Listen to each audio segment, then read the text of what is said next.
chili con carne na my own version. Pakita ko sa inyo guys kung paano ako magluto ng chili con carne. Unang gagawin natin guys ay ito munang karne. Ayan. Ipiprito muna natin yung karne sa olive oil. Ito tawag na chili con carne guys. Ayan. Actually guys, itong chili con carne, ito'y napag-aralan ko sa Paris, France, nung nandun ako sa amo kong Reyna. Ayan. It was 1990 guys. At ito, ang ginagamit na karne actually is giniling. Pero dahil ako, ang gusto ko ay may namumuya tayo or may yung nachuchuwi, di ba? So, kumbaga, ipiprituin muna natin yung karne sa ating mantika. Ayan. Bago natin siya palambutin. Ayan. Prituin lang muna natin siya ng ganyan. Ang sa inyo, yung iba, hindi pakikita ng label, ay kagaya ng garlic herbs, garlic granules, green bell pepper, garlic and iniwang garlic at saka iniwang sibuyas. Ayan ang ating mga sangkap. Tomato sauce. Ayan, tomato sauce. At meron tayong dito, yung kumbaga yung ng tomato sauce in can. Inanlawan ko. Ito yung pampapalambot natin. Gagamitin natin pampalambot.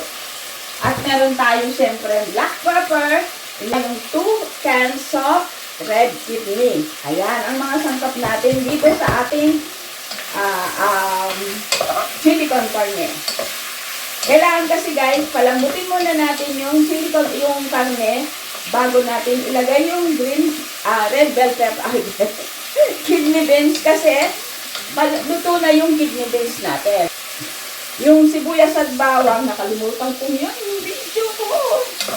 Pag ako naglalagay ng bawang at sibuyas guys, sabay-sabay yan. Gusto ko kasi yung aroma ng bawang at sibuyas, guys, ay nagsasabay yung amoy niya para lalong sumarap. Ayan, na technique yan, guys.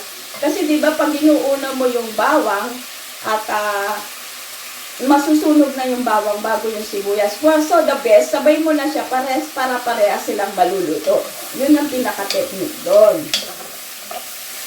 At kapag nag-brown na yung bawang at sibuyas, ayan. Kailangan masabay siyang mag-brown. Hayaan muna natin siyang mag-brown. Then, amoy ko na po yung bango ng aking niluluto. At kapag nailagay na natin yung bawang at sibuyas, lagyan natin din siya ng garlic granules. Ano itong garlic granules, guys? Ito ay pinirito ng bawang. Kumbaga, lalong magpapasarap sa yung niluluto. Lalo na kung nagluluto ka ng arroz or mga vegetable, ito ay napakaganda. At pwede rin kapag kumakain ka ng spaghetti, or basta yung gusto mong gamitin ito, pwede sa raw food or sa ginigisa mo. Ayan. Ito ay lalong magpapasarap. At hindi na ako gumagamit ng asin or bechin, kasi gumagamit ako ng garlic herbs.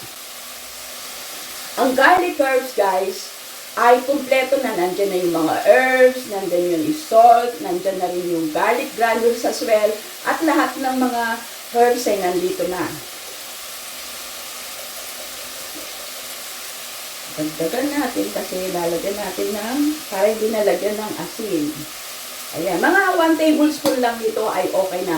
Kasi ayoko nang maalat sa niluluto ko.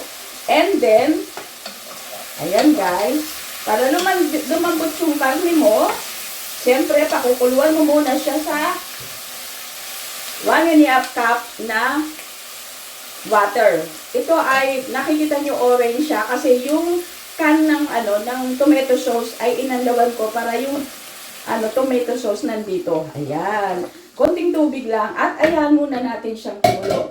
Bakit hindi ko pa nilagay yung tomato sauce? Dahil yung tomato sauce, ilalagay ko kapag malambot na siya.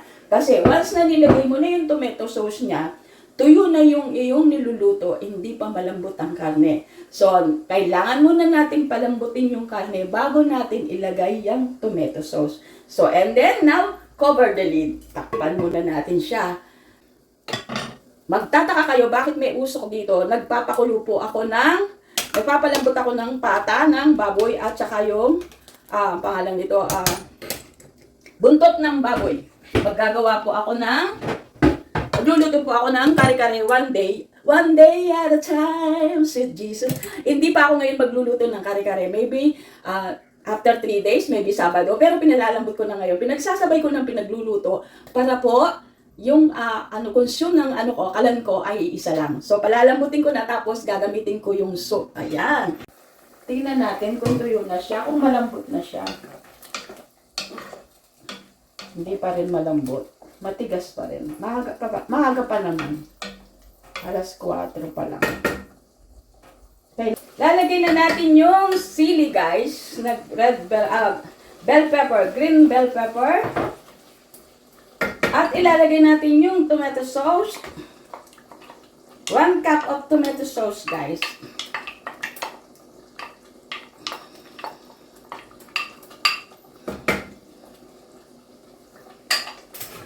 Gusto nyo ng mahanghang siya, guys. Sa amin, may ng mahanghang, lagyan nyo ng sili. Ako ang ilalagay ko lang, guys, black pepper. Kasi hindi mahilig sa sili yung partner ko. Ayan.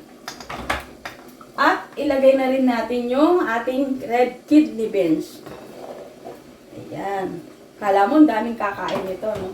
Pero ito, guys, alam nyo, hindi man maubos ngayon, pwede pa rin bukas.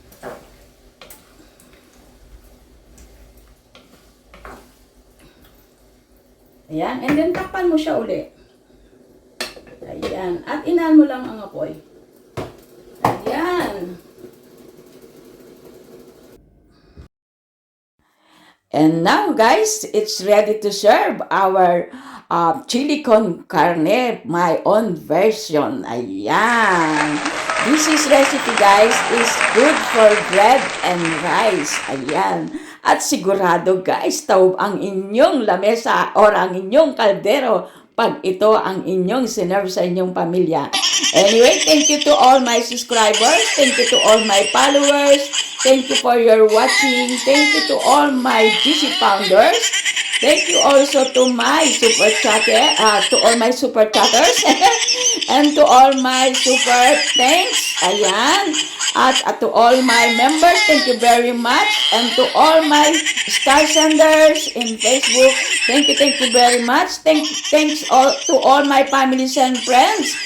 Please subscribe Erlinda 60 Mix Vlog sa aking Facebook page. Erlinda 60 Mix Vlog to my channel and Erlinda Basic to my Facebook personal. Ayan. Maraming salamat po sa lahat ng nanood sa aking pagluluto ng chili con carne. Have a blessed day to all of you. God bless and I love you all. Bye-bye.